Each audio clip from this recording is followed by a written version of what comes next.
മഹാലക്ഷ്മി സീരിയലിന്റെ റിവ്യൂയിലേക്ക് എല്ലാ കൂട്ടുകാർക്കും സ്വാഗതം. അങ്ങനെ കണ്ണനാണെങ്കിൽ ദുർഗയോടും കരുണയോടായിട്ടും പറയുന്നു, ഒരു കാര്യം മാത്രം എല്ലാവരും ഓർത്തോ, ഇതുപോലുള്ള സംഭവങ്ങൾ ഇനിയും ഉണ്ടാവും.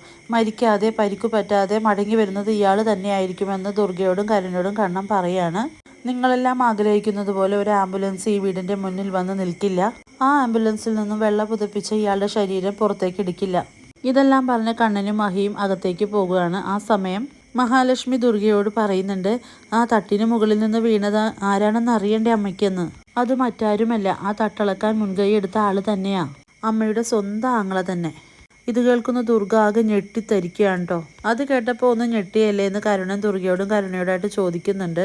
അമ്മാവനാണിപ്പോൾ ICUവിനകത്ത് കിടക്കുന്നത്, അല്ലാതെ ഇയാളല്ല എന്ന് കണ്ണൻ പറയുമ്പോൾ അയ്യോ എന്നെല്ലാം പറഞ്ഞ് ദുർഗ ആകെ വേവലാതിപ്പെടുകയാണ്. ശേഷം കണ്ണനും മഹിയും മുറിയിലേക്ക് പോകുന്നുണ്ട്. അപ്പോൾ ദുർഗ കരുണയോട് ചോദിക്കുന്നുണ്ട്, മോളെ വാമേട്ടന് ഇനി ജീവനോടുണ്ടോ എന്തോ. അപ്പോൾ കരുണ പറയുന്നുണ്ട്, മരിക്കട്ടെ, ബുദ്ധിയില്ലാത്തവരെന്തിനു ഒരുപാട് നാൾ ജീവിച്ചിരിക്കുന്നേ.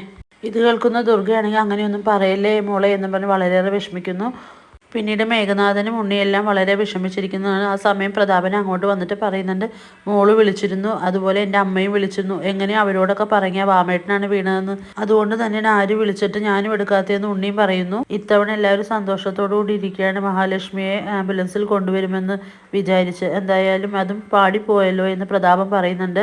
എടാ ഉണ്ണിക്കുട്ട, അവളുടെ ആ പൂജാമുറിയിൽ ഇരിക്കുന്ന അയ്യപ്പ വിഗ്രഹം എടുത്ത് ദൂരെ കളയാണ്ട് നിങ്ങളുടെ ജീവിതം പച്ചപിടിക്കില്ല എന്ന് പ്രതാപൻ പറയുന്നുണ്ട് ഉണ്ണിയോട്. പിന്നീട് മേഘനാഥനോട് പ്രതാപൻ പറയുന്നുണ്ട്, നീ എത്രയും പെട്ടെന്ന് അമ്മയെയും അതുപോലെ സ്വാതിയെയും വിവരങ്ങൾ അറിയിക്കണം.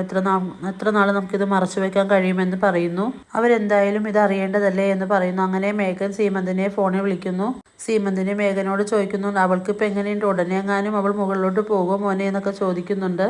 ഇത് കേൾക്കുന്ന മേഘനാഥൻ പറയുന്നുണ്ട്, ഞാൻ പറയുന്ന കാര്യം അമ്മ സമാധാനത്തോടെ കേൾക്കണം. ICUവിൽ കിടക്കുന്നത് വാമദേവനാണെന്നുള്ള കാര്യം സീമന്തിനിയെ മേഘൻ അറിയിക്കുന്നു. ഇത് അറിയുന്നതോടുകൂടി സീമന്തിനെ ആകെ പൊട്ടിക്കരയാണ് കേട്ടോ. സീമന്തിനിയുടെ കരച്ചിൽ കേട്ട് ഓടിയെത്തുന്ന മഞ്ജു എന്താ അമ്മായി കരയുന്നതെന്ന് അന്വേഷിക്കുന്നു. അങ്ങനെ തട്ട് പൊളിച്ച് മഹാലക്ഷ്മിയെ വീഴ്ത്താൻ ശ്രമിച്ചപ്പോൾ അതിൽ നിന്ന് വീണത് നിന്റെ അമ്മാവൻ തന്നെയാണെന്ന് പറഞ്ഞ് സീമന്തിന് വീണ്ടും കരയാണ്. കേൾക്കുന്ന മഞ്ജു ആണെങ്കിൽ ഞെട്ടുകയാണ്. എന്നിട്ട് മഞ്ജു പറയുന്നത്, ഞാൻ നിങ്ങളോട് പല പ്രാവശ്യം പറഞ്ഞതല്ലേ, ഏട്ടത്തി ഉപദ്രവിക്കാൻ ശ്രമിക്കുന്നവർക്ക് തിരിച്ചടി കിട്ടുമെന്നല്ല ഞാൻ പറഞ്ഞിട്ട് ആരും കേട്ടില്ലല്ലോ. സീമന്തിന് പറയേണ്ട ഈ സമയത്ത് നീ എന്നെ കുത്തുവാക്ക് പറഞ്ഞ് വേദനിപ്പിക്കൽ, എത്രയും പെട്ടെന്ന് നീ എന്നെ ഹോസ്പിറ്റലിൽ എത്തിക്കാൻ പറയുന്നു. അങ്ങനെ സീമന്തിനിയും മഞ്ജുവും കൂടെ ഹോസ്പിറ്റലിലേക്ക് പോകുന്നുണ്ട്.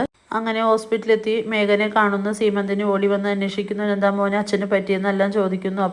അച്ഛൻ്റെ നട്ടല് തകർന്നു, അച്ഛന് നടക്കാനൊന്നും ഇനി കഴിയില്ല, ഒരുപാട് നാൾ ഇനി അച്ഛന് ആരോഗ്യം വീണ്ടെടുക്കാൻ വേണ്ടി വരുമെന്നെല്ലാം പറയുന്നു. സീമന്തിന് ഇതെല്ലാം കേട്ട് വിഷമിക്കുകയാണ്. ഞാൻ നിന്റെ അച്ഛനോട് പല പ്രാവശ്യം പറഞ്ഞാൽ ഇതൊന്നും വേണ്ട വേണ്ട എന്ന്. അവൾക്കൊരു ദൈവിക ചൈതന്യമുള്ള പെൺകുട്ടിയാണ്, അതുകൊണ്ട് അവളെ ഇനി ഒന്നിനും ഉപദ്രവിക്കാൻ പോകണ്ടെന്ന് ഞാൻ പറഞ്ഞിട്ട് ആ മനുഷ്യൻ അനുസരിച്ചില്ലല്ലോ എന്നെല്ലാം പറഞ്ഞ് സീമന്തിന് വളരെയേറെ വിഷമിക്കുകയാണ്. പിന്നെ കമലേശ്വരത്ത് എത്തുന്ന ഉണ്ണിയോട് കണ്ണൻ ചോദിക്കുന്നുണ്ട്, അമ്മാവൻ എങ്ങനെയുണ്ടെന്നൊക്കെ അന്വേഷിക്കുന്നു. ഡോക്ടർ പറഞ്ഞ കാര്യങ്ങളെല്ലാം വിശദമായി തന്നെ കണ്ണനോട് പറയുന്നുണ്ട്. നട്ടലിനും കിഡ്നിക്കെല്ലാം കംപ്ലൈന്റ് ആയിട്ടുണ്ടെന്ന് അറിയിക്കുന്നു. ഇത് കേൾക്കുന്ന കണ്ണൻ പറയുന്നു, എൻ്റെ മഹിക്ക് അമ്മാവൻ വെച്ച കെണിയല്ലേ, ആ കെണിയിൽ അമ്മാവൻ തന്നെ വീണ് അത് അനുഭവിച്ചല്ലോ, അതുകൊണ്ട് എനിക്ക് അദ്ദേഹത്തിനോട് ഒരു സഹതാപവും തോന്നുന്നില്ല എന്ന് പറയുമ്പോൾ ഉണ്ണി അവിടെ നിന്ന് പോകുകയാണ് കേട്ടോ. പിന്നീട് ഉണ്ണിയെ കാണുന്ന കരുണയാണ് കലിതുള്ളി ഉണ്ണിയുടെ അടുത്തേക്ക് വന്നിട്ട് പറയും, എപ്പോഴത്തെ പോലെ ഇപ്പോഴും എൻ്റെ മുന്നിൽ തല കുമ്പിട്ട് നിൽക്കാനല്ലേ ഉണ്ണിയേട്ടന് കഴിയുന്നുള്ളൂ എന്നെല്ലാം ചോദിച്ച് ദേഷ്യപ്പെടുന്നുണ്ട്. അപ്പോൾ ഉണ്ണി പറയുന്നുണ്ട്, ഇല്ല കരുണ, എല്ലാ കാര്യങ്ങളും ഭംഗിയായിട്ട് തന്നെ നടന്നാണ്. അവളാണെങ്കിൽ ആ തട്ടിലൂടെ നടക്കുകയും ചെയ്തിട്ട് എന്താ സംഭവിച്ചതെന്ന് ഞങ്ങൾക്കറിയില്ല എന്നെല്ലാം പറയുന്നു. പിന്നീട് നിൻ്റെ അച്ഛൻ എന്നോടൊരു കാര്യം പറഞ്ഞിട്ടുണ്ട്, പൂജാമുറിയിലിരിക്കുന്ന അയ്യപ്പ വിഗ്രഹം ഉള്ളിടത്തോളം കാലം നിൻ്റെ ചേച്ചിക്ക് ഒരു കുഴപ്പവും ഏൽക്കില്ല എന്നാണ് നിൻ്റെ അച്ഛൻ പറയുന്നത്. അതുകൊണ്ട് അതെടുത്ത് കളയാനാണ് എന്നോട് പറഞ്ഞിരിക്കുന്നത്. അതിവിടെ നിന്ന് പോയാൽ തന്നെ നിൻ്റെ ചേച്ചിയുടെ മേലുള്ള ശക്തി ഇല്ലാണ്ടാവും. ഇതെല്ലാം കേൾക്കുന്ന കരുണ പറയുന്നുണ്ട്, എന്നാൽ എന്തായാലും ഉണ്ണിയേട്ടൻ നമുക്കതെടുത്ത് കളയണമെന്നും തീരുമാനിക്കുന്നു.